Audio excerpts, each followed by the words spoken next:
Hello, good morning. कैसे हो आप सभी? आई होप सब एकदम बढ़िया होंगे और मस्त तरीके से अपनी पढ़ाई कर रहे होंगे। तो आज हम क्या करने वाले हैं, बीपीएससी 105 का यूनिट 6 करने वाले हैं। ठीक है जी। तो अब तक के यूनिट 5 मैंने आपके कंप्लीट करा दिए हैं। आज हम यूनिट 6 करेंगे और 1 ही पार्ट के अंदर पूरा कंप्लीट कर लेंगे। ठीक है जी। तो ब्लॉक फर्स्ट ही आपको पूरा कंप्लीट करा दिया है। मैंने आपको समझा दिया था कि क्या नेचर होता है, स्कोप होता है कंपैरेटिव स्टडी का। देन उसके बाद मैंने आपको कंपैरिजन के मेथड बताया था। ये सारी जितनी भी अप्रोचेस है, institutional system approach, political economy approach, ये सब आपको मैंने करा दी है। जिसने भी नहीं देखे प्लीज वो जाके देख सकता है, आपको प्लेलिस्ट मिल जाएगी। ठीक है जी। आज हम करेंगे यूनिट 6। ब्लॉक सेकंड आपका स्टार्ट हो चुका है और आने वाले वीक के अंदर ये आपका पूरा कंप्लीट हो जाएगा सेकंड ब्लॉक। ठीक है, जिसके अंदर हम capitalism, idea of liberal democracy के बारे में पढ़ेंगे, सोशलिज्म कैसे वर्क करता है सोशलिस्ट स्टेट के अंदर वो देखेंगे, डीकोलोनाइजेशन देखेंगे। ठीक है, तो ये रहने वाला है आपका ब्लॉक सेकंड। तो करते हैं आज हम क्या अपने 6 यूनिट की शुरुआत। ठीक है जी। तो इसका नाम है capitalism and the idea of liberal democracy. Capitalism क्या होता है? कैपिटलिज्म होता है कि जहाँ पे पूरा जो रिसोर्सेज होता है या फिर बोले तो जितना प्रोडक्शन वगैरह होता है वो कौन कंट्रोल करके रखता है? जल्दी से बताओ, सरकार या फिर एक इंडिविजुअल या प्राइवेट सेक्टर? पूरा प्राइवेट सेक्टर। ठीक है, इंडिविजुअल ऑन करके रखता है, ना कि सरकार। ठीक है, यहाँ पे सरकार का इतना रोल नहीं होता है। लिबरल डेमोक्रेसी बताओ मेरे को। लिबरल जहाँ पे इंडिविजुअल के पास पूरी फ्रीडम होती है, जो उसको करना है वो कर सकता है। डेमोक्रेसी जहाँ पे सरकार चुनकर आती है। ठीक है, तो ये हुई हमारी डेफिनेशन। आज हम कौन कौन से टॉपिक की बात करेंगे? इंट्रोडक्शन देखेंगे। इंट्रोडक्शन मैंने बहुत छोटा रखा है क्योंकि इंट्रोडक्शन के अंदर इतनी इंफॉर्मेशन नहीं होती है और एग्जाम पॉइंट ऑफ व्यू से बहुत कम ही इंपॉर्टेंट है वो। ठीक है ही नहीं वैसे तो इम्पोर्टेंट, लेकिन एक ओवरव्यू आपको दिया जाता है जो कि मैं आपको वैसे भी बता दूंगी। ठीक है, देन इसके बाद हम हिस्टोरिकल मोरिंग, कैसे कैपिटलिज्म और लिबरल डेमोक्रेसी को हिस्टोरिकली साथ रखा गया है वो देखेंगे। कैपिटलिज्म क्या होता है, लिबरल डेमोक्रेसी क्या होता है ये देखेंगे। दोनों के बीच में क्या रिलेशनशिप है वो देखेंगे। देन उसके बाद उसमें हम क्या करेंगे, फ्यूचर को लेकर कैपिटलिज्म और लिबरल डेमोक्रेसी के फ्यूचर को लेकर जो डिबेट्स हुई है उनकी बात करेंगे। ठीक है, तो आपके 4 टॉपिक रहने वाले हैं। ओके, तो करते हैं शुरुआत इंट्रोडक्शन से। इंट्रोडक्शन में बोला जाता है कि देखो भाई, इंट्रोडक्शन में ज्यादा कुछ नहीं है, सिंपल आपको डिफरेंस बताया जाता है कि लिबरल डेमोक्रेसी और कैपिटलिज्म के अंदर क्या डिफरेंस है। डेमोक्रेसी जो कॉमन गुड की बात करती है, इक्वल राइट्स की बात करती है। ठीक है, वो बोलती है सभी के पास गुड होना चाहिए, जो रिसोर्स है वो सबके पास होना चाहिए, इक्वालिटी होनी चाहिए। ठीक है, लेकिन कैपिटलिज्म जहां पर प्राइवेट ओनरशिप की बात होती है, वो पर्सनल गेन की अपनी खुद की बात करते हैं। ठीक है, वो प्रॉपर्टी राइट्स की बात करते हैं, वो सिर्फ अपनी बात करते हैं। ठीक है, कैपिटलिज्म के अंदर तो दोनों है, डिफरेंट है नहीं है भाई।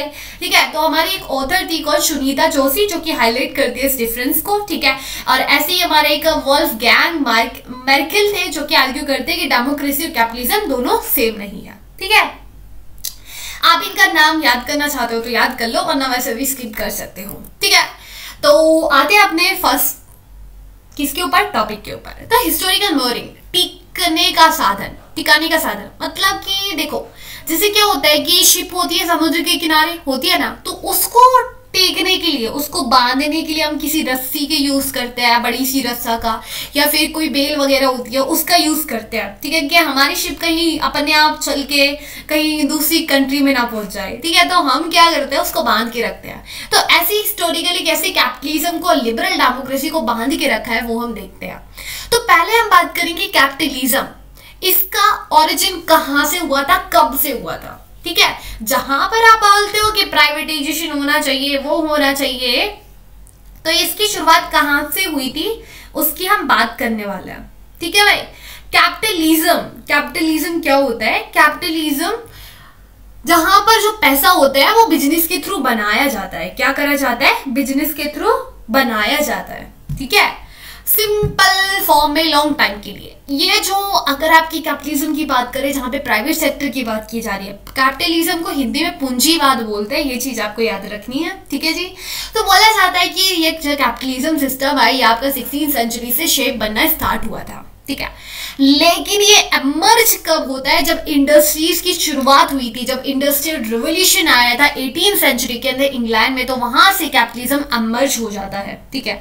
अब हमारा इंग्लैंड के अंदर हुआ था तो इंग्लैंड में ही रहता है, ये ग्लोबली कैसे एक्सपैंड हो गया जी, ये तो हमको बताओ। तो यूरोप ने क्या करा था? यूरोप की कंट्रीज ने कॉलोनी बनाना स्टार्ट किया था, पूरे वर्ल्ड में आधे से ज्यादा स्टेट्स के ऊपर उन्होंने क्या करा था? कंट्रोल रखा था। तो उससे वो कॉलोनिज्म, ठीक है, जब कॉलोनिज्म फैला तो इंडस्ट्रियलिज्म भी क्या हो गया? फैल गया, ठीक है। वो इंडस्ट्रीज लेकर आए अपनी, तो प्राइवेटाइजेशन भी यहाँ पर आ गया। जैसे इंडिया के अंदर पहले इंडस्ट्री थी नहीं थी, कौन लेकर आए? ब्रिटिश लेकर आए, ठीक है। तो ऐसे ही वो दूसरी कंट्री के अंदर लेके गए और उन्होंने किसके आइडियाज को बढ़ाया? कैपिटलिज्म के, ठीक है। तो वहीं से वो ग्लोबली फैलने लगा, ठीक है भाई। कुछ फीचर्स की बात करें तो फीचर का सबसे पहला बड़ा जो फीचर है वो ये है कि ये सबसे पहले भागते हैं प्रॉफिट के लिए। बात करते हैं हमको प्रॉफिट चाहिए, हमको प्रॉफिट चाहिए। कैपिटल बनाने की बात करते हैं कि हमको पैसा चाहिए, ठीक है। स्पेसिफिक टेक्निक्स की बात करते हैं, ठीक है। तो मार्क्स वेबर कौन है? जानते हो आप मार्क्स वेबर को? कल ही मैंने आपको पी पैक 101 के अंदर मार्क्स वेबर के बारे में बताया था, जो कि ब्यूरोक्रेसी वाली अप्रोच पढ़ी थी ना सबने। नहीं पढ़ी तो पढ़ के आओ। उसके अंदर मार्क्स वेबर ने रैशनलाइजेशन की बात की थी, नहीं पता तो बता देते हैं। रैशनलाइजेशन का मतलब होता है कि जो डीपली इम्पैक्ट करता है आपकी इकोनॉमी को, आपके पॉलिटिकल, आपके सोशल, ठीक है, हर एक चीज को क्या करता है? इम्पैक्ट करता है, वो होता है रैशनलाइजेशन। मॉडर्निटी, ये बोलते हैं कि ये प्रोडक्ट है किसका? रैशनलाइजेशन का, मॉडर्निटी का। ये मॉडर्निटी बढ़ाता है, ठीक है। देन इसके बाद जो कैपिटलिज्म है वो क्या करता है कि जो पहले से फ्यूडलिज्म आपके यहाँ पर एग्जिस्ट कर रहा है ना, उसको रिप्लेस कर लेगा, ठीक है। और एक नया सिस्टम लेकर आएगा जहां पर वेजेस लेबर होंगी, जो लेबर है वो दिहाड़ी में काम करेंगे और फैक्ट्री वर्कर्स को यहाँ पे जाके वो इंट्रोड्यूस करा देगा। वो पीसेंट जमींदार ये वाला सिस्टम नहीं रहेगा भाई। वो बोलता है, कौन बोलते हैं? Marks weber. कार्ल मार्क्स का क्या कहना? कार्ल मार्क्स बोलते हैं कि देखो जी, हम तो इसको पसंद नहीं करते तो हम तो इसकी बुराई ही करेंगे। कार्ल मार्क्स बोलते हैं कैपिटलिज्म एक ऐसा बड़ा ही कॉन्ट्राडिक्टरी सिस्टम है। बोलते हैं कि देखो जी क्या होगा, ये आएंगे अपना सिस्टम लेकर, ठीक है भाई, लेकिन लोग इसको चाहेंगे नहीं, हमारे वर्कर्स तंग हो जाएंगे, तो वो क्या करेंगे? वो इस सिस्टम को साथ के साथ ही खत्म कर देंगे, ठीक है। तो ज्यादा टाइम तक ये नहीं चलने वाला, क्योंकि प्रो लिटरेट जो हमारे वर्कर्स है वो क्या करेंगे? वो रिवोल्यूशन कर लेंगे, वो पूरे सिस्टम को क्या कर देंगे? खत्म कर देंगे, ठीक है। अब जो कैपिटलिज्म है इसकी विक्ट्री कब हुई है? ये कब जीता है? तो आपने कोल्ड वॉर तो सबने पढ़ा ही होगा।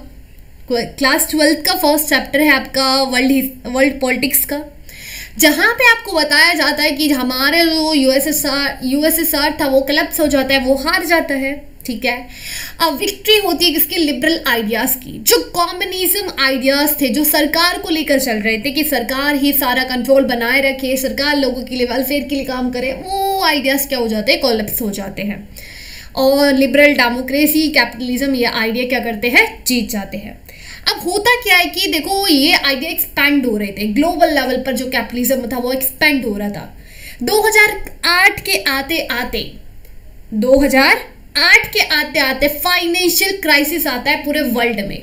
अब ये क्यों हुआ था? क्योंकि पॉलिसीज रीडिस्ट्रीब्यूट की गई थी, मार्केट ही पूरा सारी चीजों को चला रही थी। तो हमारे एक फ्रांसिस फुकुयामा थे जो डिक्लेयर करते हैं the end of the history, कि हिस्ट्री का एंड हो चुका है। वो बोलते हैं कि देखो जी, इनकम का आप इक्वली डिस्ट्रीब्यूट नहीं करोगे, वेल्थ को इम्बैलेंस रखोगे तो ऐसा ही होगा, ठीक है। कौन बोले? फुकुयामा बोले, ठीक है। हिस्टोरिकली रूट्स की बात करें तो डेमोक्रेसी के अंदर हिस्टोरिकली रूट्स की बात करें तो डेमोक्रेसी कहाँ से उभर कर आई है? Democracy means decision making, decision लेना। कौन लेते हैं? लोग लेते हैं, ठीक है। तो डेमोक्रेसी आपकी ये होती है, सबको पता है डेमोक्रेसी क्या होती है। तो डेमोक्रेसी को बोला जाता है कि ग्रीस से इसका ओरिजिन हुआ है, लेकिन जो ग्रीस में डेमोक्रेसी थी वो बड़ी ही एक्सक्लूसिव थी। वहाँ पे वुमेन्स को ऐड नहीं किया जाता था, वहाँ पर जो बाहर से दूसरे देश से लोग आए थे उनको नागरिकता नहीं दी जाती थी, और तो और जो नौकर रहते थे उनको भी नहीं दी जाती थी। काहे की डेमोक्रेसी, लेकिन डेमोक्रेसी तो शुरुआत तो वहीं से होती है ना। अब लिबरल डेमोक्रेसी की इवोल्यूशन कब से हुआ है?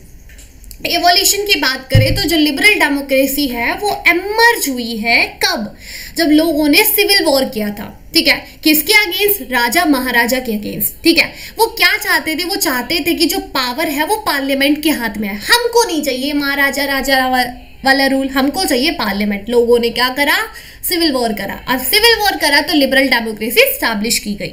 कौन कौन से रिवोल्यूशन हुए, अमेरिकन रिवोल्यूशन, फ्रेंच रिवोल्यूशन, ठीक है। और उसके बाद क्या होता है, उसके बाद हमारी इंडस्ट्रियल कैपिटलिज्म ग्रो होती है और उसी से ही किसकी जड़ पड़ती है, डेमोक्रेटिक रूट्स की, ठीक है। कुछ डॉक्यूमेंट्स भी दिए गए हैं, फ्रेंच डिक्लेरेशन और अमेरिकन डिक्लेरेशन, जो कि कंट्रीब्यूट करते हैं किसके अंदर, लिबरल डेमोक्रेसी के अंदर। अगर कुछ थिंकर्स की बात करें तो जॉन स्लॉक, जॉन स्पेंथम, जे.एस. मिल, ये काफी बड़े थिंकर है जो कि इंपॉर्टेंट रोल प्ले करते हैं किसको, डेवलप करने के लिए लिबरल डेमोक्रेसी को, ठीक है, काफी फेवर करते हैं, ठीक है। तो इतना समझ में आया। देन इसके बाद करते हैं वेराइटीज ऑफ डेमोक्रेसी। ऐसा नहीं है कि आपकी जो ये डेमोक्रेसी है ये एक ही तरह की है, नहीं, अलग अलग फॉर्म में आपको डेमोक्रेसी मिलेगी।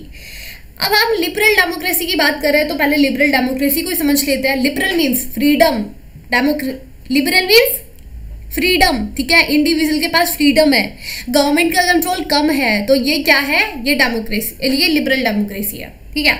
डिफरेंट वर्जन हम डेमोक्रेसी का देखें, सोशलिस्ट डेमोक्रेसी, जहां पर बोला जाता है कि सरकार लोगों के वेलफेयर के लिए काम करेगी, ठीक है भाई। कम्युनिटेरियन डेमोक्रेसी, यहाँ पे बोला जाता है कि सरकार ही पूरे रिसोर्सेज को कंट्रोल करेगी, ठीक है, मार्केट प्राइवेट सेक्टर का रोल नहीं रहेगा, कोई प्राइवेट सेक्टर नहीं होगा, ठीक है। तो ये हमारी क्या होती है, वैरायटीज ऑफ डेमोक्रेसी होती है। आया समझ में। तो क्या पढ़ा हमने, लिबरल डेमोक्रेसी क्या होता है, सॉरी कैपिटलिज्म क्या होता है, कैपिटलिज्म का ओरिजिन कहां से हुआ था, फीचर्स क्या है, कैसे जीत होती है, हिस्टोरिकल रूट देखे थे, डेमोक्रेसी क्या है, डेमोक्रेसी कहां से ओरिजिन हुआ है, ठीक है, लिबरल डेमोक्रेसी कहां से इवोल्यूशन हुआ है और वैराइटीज डेमोक्रेसी की बात की, ठीक है भाई। अब बात करते हैं कैपिटलिज्म और लिबरल डेमोक्रेसी क्या है। कैपिटलिज्म हर कोई जानता है, कैपिटलिज्म क्या है, पूंजीवाद, ठीक है। ये एक ऐसा सिस्टम है जहां पे जो प्रॉपर्टी होती है वो बिजनेस वालों के पास होती है और वही प्राइवेट इंडिविजुअल क्या करता है, पूरा कंट्रोल करके रखता है, ऑन करता है, ठीक है। इनके प्रिंसिपल्स की बात करें तो private ownership, freedom, contractual transaction, economic competition होता है। यहाँ पर गवर्नमेंट का रोल बिल्कुल भी नहीं होता है, गवर्नमेंट कोई भी कंट्रोल करके नहीं रखती है, ठीक है भाई।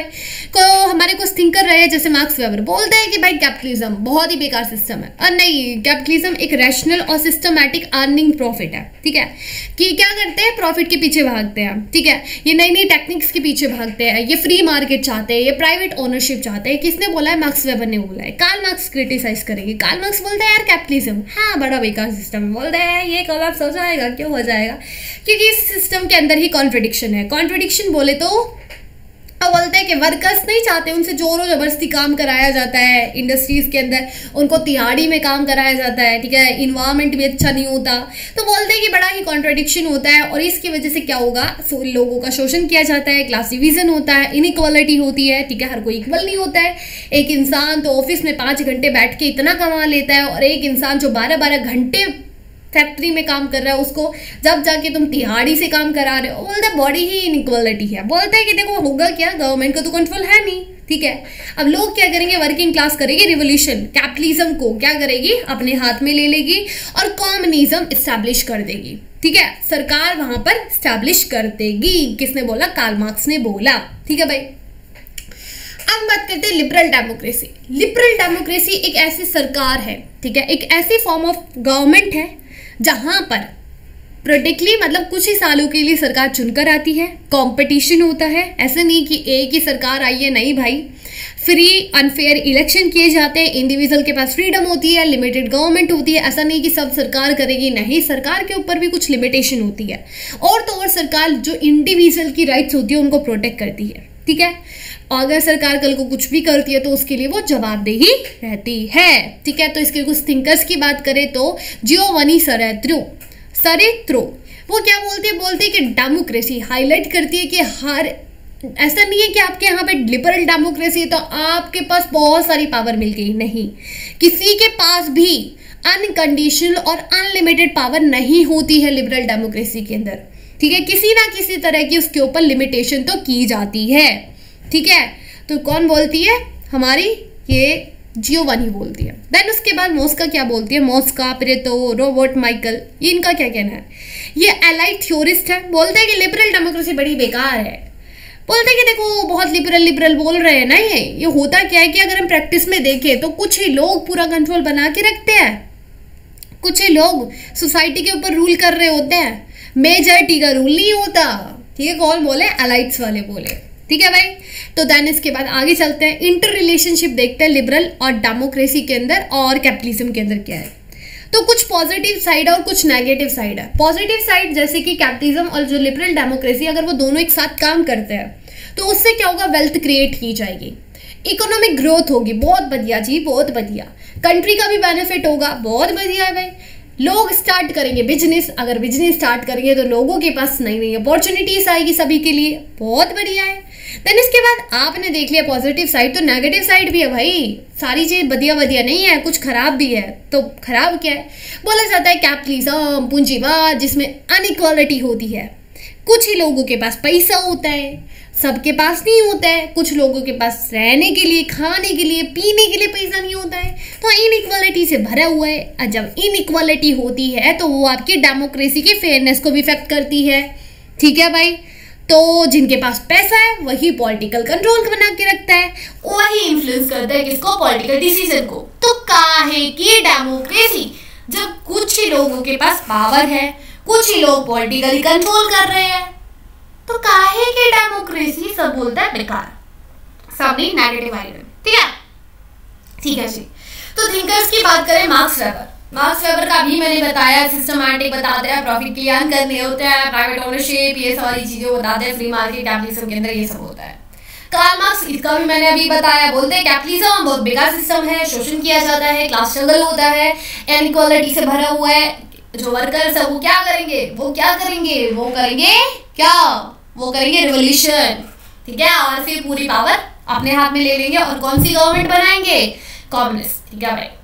देन इसके बाद जोसेफ क्या बोलते हैं, जोसेफ आर्ग्यू करते हैं डेमोक्रेसी और जो कैपिटलिज्म है ये हिस्टोरिकली आपस में लिंक्ड है। ठीक है, देखा ना, शुरुआत एक साथ हुई थी दोनों की। तो बोलते हैं कैपिटलिज्म एज ए ड्राइवर की तरह काम करता है। ठीक है, और इकोनॉमिक ग्रोथ के लिए। ठीक है, कैपिटलिज्म क्या है, अगर कैपिटलिज्म है तो आपके वहां पे जो इकोनॉमी है वो ग्रोथ करेगी। ठीक है, और ये चीज कौन सपोर्ट करता है, ये करता है डेमोक्रेटिक सिस्टम। ठीक है, तो ये बोलते हैं कनेक्ट है। तो उसके बाद आप एक दो थिंकर्स के बारे में और पढ़ लेना अगर आपको पढ़ना है, और नहीं पढ़ना तो वही उनसे भी काम चल जाएगा। ठीक है, एक बार जॉन स्टुअर्ट मिल का देख लेना, वो नेगेटिव इम्पैक्ट की बात करते हैं कैपिटलिज्म के बारे में। ठीक है, एक बार पढ़ लोगे तो समझ में आ जाएगा। यहाँ से आगे चलते हैं, डिबेट क्या होता है फ्यूचर को लेकर, कि भाई कैपिटलिज्म और लिबरल डेमोक्रेसी के फ्यूचर को अगर हम सोचे तो क्या डिबेट होता है। तो बोलते हैं कि लिबरल डेमोक्रेसी जहां पर पावर होती है कुछ लोगों के पास। ठीक है, बोलते हैं इंडिविजुअल के पास राइट है, फ्रीडम है। कैपिटलिज्म क्या है, इकोनॉमिक सिस्टम है जहां पे इंडिविजुअल क्या करता है, कंट्रोल करके रखता है रिसोर्सेज को, उसी का प्रॉफिट है। ठीक है, कैपिटलिज्म जैसे कि बोले तो भाई ये मेरा घर है। ठीक है, कल को सरकार नहीं बोल सकती कि ये जमीन मेरी है, ये हो गया कैपिटलिज्म। ठीक है, लिबरल डेमोक्रेसी भाई इंडिविजुअल के पास फ्रीडम है, सबके पास आजादी है। ठीक है, लोग क्या करते हैं, वोट करते हैं अपने लीडर को, सभी लोग वोट करते हैं, एक ऐसा सिस्टम। और इंडिविजुअल के पास अधिकार होता है, फ्रीडम होता है अपने किसको चुनने के लिए, लीडर को चुनने के लिए। ठीक है, अब इसको लेकर भाई लोग डिबेट क्यों कर रहे हैं, मेरे को तो ये समझ में नहीं आ रहा। तो पहला तो लोग बोलते हैं, कुछ लोग बोलते हैं कि जो लिबरल सोसाइटी है डेमोक्रेसी के साथ, ठीक है, लिबरल सोसाइटी जहां पे डेमोक्रेसी है, कि ये प्रोटेक्ट करती है, क्या जरूरत पड़ेगी कैपिटलिज्म को प्रोटेक्ट करने के लिए। बोलते हैं कि डेमोक्रेसी हेल्प करती है कैपिटलिज्म का, या फिर उसको हर्ट करती है, या उसे खराब करती है। जो कैपिटलिज्म सिस्टम है उसको डेमोक्रेसी हेल्प कर रही है या हर्ट कर रही है, पहला डिबेट ये होता है। डिबेट नहीं पढ़ने का, कुछ भी आपके लिए वो इंपॉर्टेंट नहीं है। सेकेंड जो डिबेट होता है वो होता है कौन कौन से जो प्रॉब्लम्स ग्रो हो रही है, जैसे कि इनइक्वालिटी, भाई प्राइवेट सेक्टर आ रहे हैं, इनइक्वालिटी बढ़ रही है। अभी बताया 5 घंटे एक इंसान ऑफिस में बैठ के काम कर रहा है, वो 1,00,000 2,00,000 लेके जा रहा है, और एक इंसान जो 12-12 घंटे काम कर रहा है वो बेचारा 10,000 में अपना घर चला रहा है। ठीक है, तो इनइक्वालिटी हुई है, नहीं हुई, हुई भाई। क्लाइमेट चेंज कैसे हो सकता है, ये बताओ ना हमको। देखो भाई, कैपिटलिज्म, इंडस्ट्री बना रहे हो तुम, इंडस्ट्री बनाओगे तो भाई धुआं तो उठेगा ना, फैक्ट्री वगैरह में उठेगा। गैस कार्बन एमिशन होगा, ठीक है, गैस फैलेगी, धुआं होगा, इन्वायरमेंट को हार्म होगा, तो उससे क्लाइमेट चेंज होगा, ठीक है। तो ऐसे कुछ इश्यूज हमारे कैपिटलिज्म के अंदर आते हैं, ठीक है। और आप आज के टाइम भी देख सकते हो गवर्नमेंट का कंट्रोल नहीं होता है, सारा कंट्रोल मार्केट के हाथ में होता है, तो इससे क्या होता है, प्रॉब्लम क्रिएट तो हो रही है। अगर कुछ इश्यूज की बात करें तो बताते हैं, चलो भाई सुन लो। अब आप बहुत सारी कंट्री, यूएसए को भी ले लो, वो इकोनॉमिक इनइक्वालिटी फेस कर रही है, ठीक है। जो वर्कर है वो बिल्कुल ही स्ट्रेंथेड हो चुके हैं, मतलब बिल्कुल ही एकदम डेप्थ लेवल में पहुंच चुके हैं। लोगों को सरकार के ऊपर ट्रस्ट नहीं रहा है, ठीक है। तो लोग आर्ग्यू करते हैं कि सभी के सभी लोग किसकी जो सोसाइटी है वो सिर्फ पैसे के पीछे भाग रही है, वो मार्केट के पीछे भाग रही है, ठीक है। तो इस इनइक्वालिटी को खत्म करने के लिए कुछ अल्टरनेटिव्स बताए या फिर डिबेट करके चले गए? नहीं भाई, इन्होंने कुछ अल्टरनेटिव्स भी बताए। तो बोलते हैं कि देखो डेमोक्रेटिक सोशलिज्म लेकर आओ, गवर्नमेंट का कंट्रोल लेकर आओ, ठीक है, या फिर डेमोक्रेटिक लिबरलिज्म लेकर आओ, जहां पर गवर्नमेंट भी होगी और मार्केट भी होगी। भाई पूरी पावर आप मार्केट को ना दो, सरकार को भी रखो, ठीक है, सरकार को भी रखो, या सोशल कैपिटलिज्म लेकर आओ, जहां पर जो ट्रस्ट होगा वो कम्युनिटी का होगा, ठीक है, पूरी कम्युनिटी ऑन करके रखिए, ठीक है। तो ये सारे सिस्टम आप इस्टेब्लिश कर सकते हो, तो आपके यहाँ पे जो इनइक्वालिटी का पंगा है ये क्या हो जाएगा, खत्म हो जाएगा, ठीक है। तो ये हमारा डिबेट हुआ। तो इतना ढूंढने के बाद मेरे को कुछ 2 प्रीवियस ईयर क्वेश्चन आपको इस चैप्टर में से मिलते हैं। तो पहला क्वेश्चन है आपका, बताइएगा लिबरल डेमोक्रेसी और कैपिटलिज्म में क्या रिलेशनशिप है, ठीक है। तो पहले आपको बताना है कि लिबरल डेमोक्रेसी क्या है, ठीक है जी। फिर उसके बाद कैपिटलिज्म क्या है, ओरिजिन बताना है, दोनों के फीचर्स बताने हैं, ठीक है। फिर उसके बाद दोनों में इंटर रिलेशनशिप बताना है, ठीक है। फिर उसके बाद कुछ थिंकर्स के बारे में बता देना। बन गया 3 पेज का आंसर। इसमें क्या सोचने की बात है, पूरा चैप्टर पढ़ लिया ना, तो आंसर को भी अटेम्प्ट कर देना। हाउ द डेमोक्रेसी, जो डेमोक्रेसी और जो कैपिटलिज्म वो कैसे इंटरेक्ट करती है, तो दोनों की डेफिनेशन दो, दोनों के बारे में बताओ, कुछ थिंकर्स जो अभी हम पढ़े थे थिंकर्स, उनके बारे में बताओ, ठीक है। तो आई होप आपको समझ में आया होगा। कहीं भी कोई इतना बड़ा तो ये चैप्टर है नहीं कि कुछ ऐसी जो चीज रही होगी कि जो समझ में नहीं आई है। पहले से ही आपके बेसिक तो क्लियर ही है, कैपिटलिज्म क्या होता है, डेमोक्रेसी क्या होता है, थिंकर्स के बारे में भी हाफ से ज्यादा थिंकर्स के बारे में आपको पता है, उनकी थिंकिंग क्या है लेकर इनको। तो कुछ नया नहीं है इसके अंदर, बहुत ही ईजी है। तो एक बार पढ़ लेना, पीपीटी आपको मिल जाएगी टेलीग्राम पे। सो करो भाई, आंसर राइटिंग करो, थोड़ा बहुत हो जाएगा, इतना कुछ हार्ड वार्ड नहीं है ये। तो ऐसे ही मेहनत करते रहे, आगे बढ़ते रहे। ऑल द वेरी बेस्ट, मिलते हैं नेक्स्ट लेक्चर के अंदर। So bye, take care, good luck, ख्याल रखें अपना, ध्यान रखें।